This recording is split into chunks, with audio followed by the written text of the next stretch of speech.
Okay, I have been trying to do this for the last couple minutes, and it's really hard. I am 100% out of my comfort zone. I feel led to share and put myself out there in an effort to help others that have been in or about to be in my situation or have my life experiences. I don't know.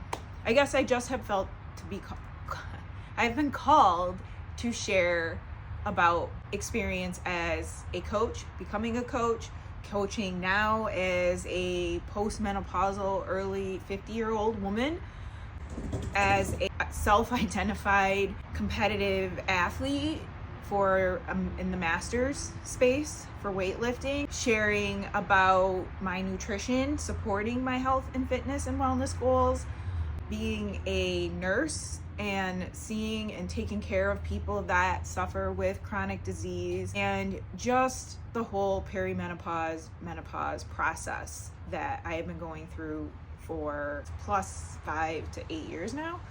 So I was led to be a coach, and that was incredibly scary, to become a CrossFit coach and a weightlifting coach and subsequently a nutrition coach. But I've been an athlete all my life in some capacity. Like, I felt like an athlete as a teenager and have been an athlete. I didn't train super competitively or consistently in my 20s and 30s, but in my early 40s, I got bit by CrossFit and drank the Kool-Aid and went all in. And that has been a part of my identity, along with weightlifting and coaching fitness and nutrition. And I feel like there's so many people out there that are sharing their stories about the different ways that they're navigating their fitness or starting fitness, and the things that I feel confident about.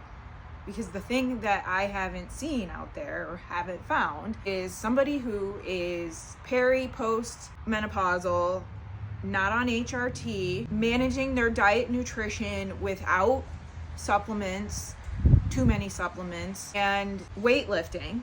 We're going to definitely talk about weightlifting, but not having it be like a dedicated bodybuilding program or a multi-day split program.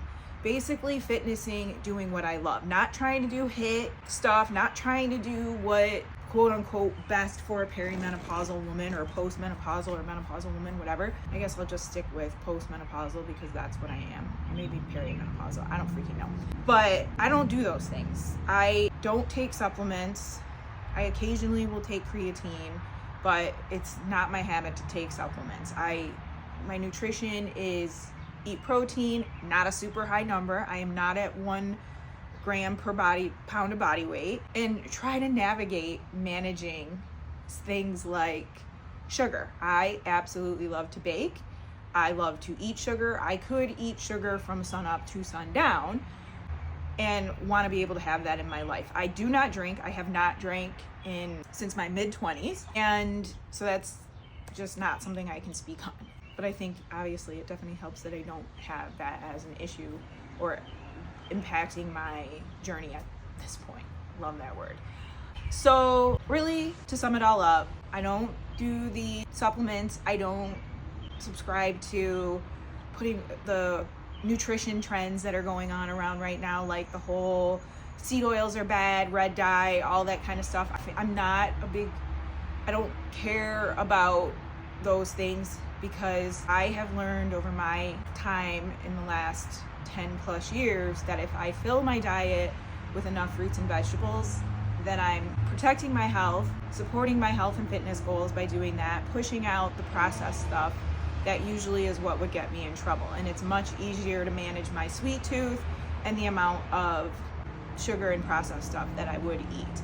And that those few things that I do eat are what help me stay consistent in my overall nutrition, like making sure I have enough fruits and vegetables and versus whatever. I don't want to get into that. But I think this is going to be the end of my first video I'm going to post. I'm not going to sit out here and repeat them like 16 million times until I get it perfect. I'm just going to start posting, I think on YouTube, these little, hopefully daily tidbits, and talk about things that are important to me.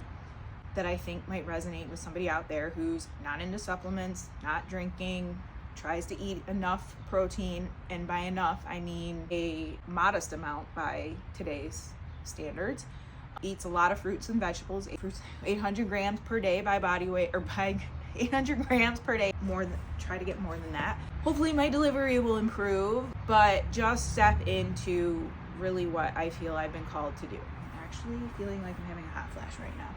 But yeah, I think it'll be a little bit about my nutrition, obviously, because I do coach on the 3 pillars method, and talk about, I think what I really would like to do is like keep track of how consistent I am with grams, water, sleep, activity level, like steps and stuff like that when I have it, because I don't always wear my watch, and just like what I'm doing in fitness. Because while I do train primarily Olympic weightlifting, I would say this season right now, since December since last fall, has pulled away a little bit from being more on the competitive side to just using it as my main source of strength training to stay consistent, because I love it, and adding in stuff that I feel like doing that day, and honoring how I feel and show up each day to the gym, because that's been a huge thing that I feel like we're not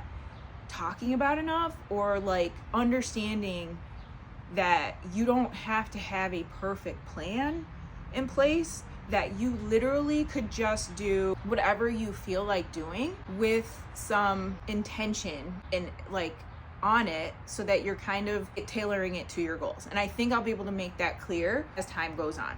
So with that, I'm going to end it and hopefully be back tomorrow to post. Well, I will be back tomorrow to post. That's what I'm going to say. Thanks.